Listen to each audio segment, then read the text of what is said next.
I was asked to report to the main meeting room on the ground floor, where I had met the Great One for the first time. The chairs across the round table were occupied by senior monks of the Order of the Wolves. From the distinguished chair with the tall back, the Great One gestured for me to enter the room. To his right and left were Jairam and Toshiro respectively. There was a vacant spot opposite the Great One, where I was directed to sit. The Great One spoke. "You have been approved to go on missions. Jairam is going to provide the details." Jairam elaborated. "We have been receiving updates from Hariram on the activities of General Dyer.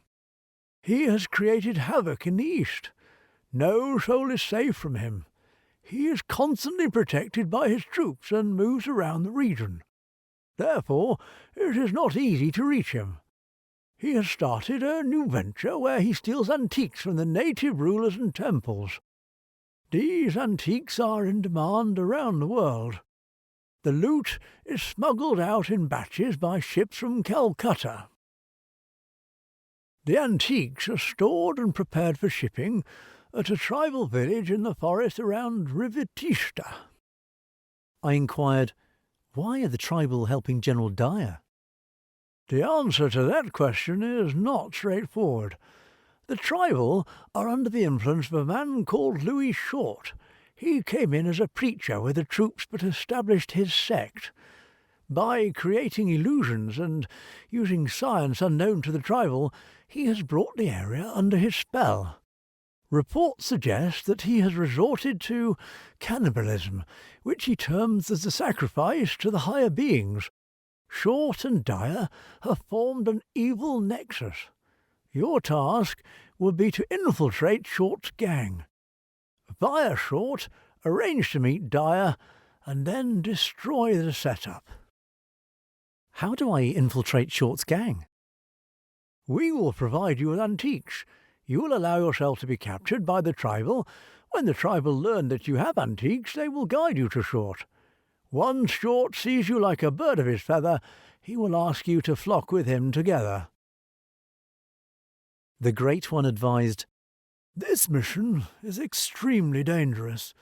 If Louis Short finds out about your motives, he will literally eat you.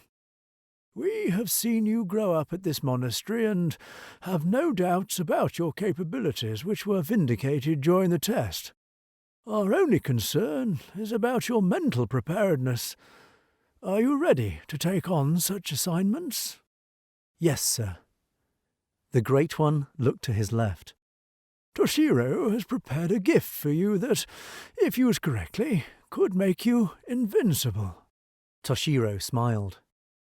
"In the Haigo province of Japan is a Dotonuki school known to manufacture the best swords in the world. For the Order of the Wolves, they prepare special swords which go beyond anything the world has ever imagined.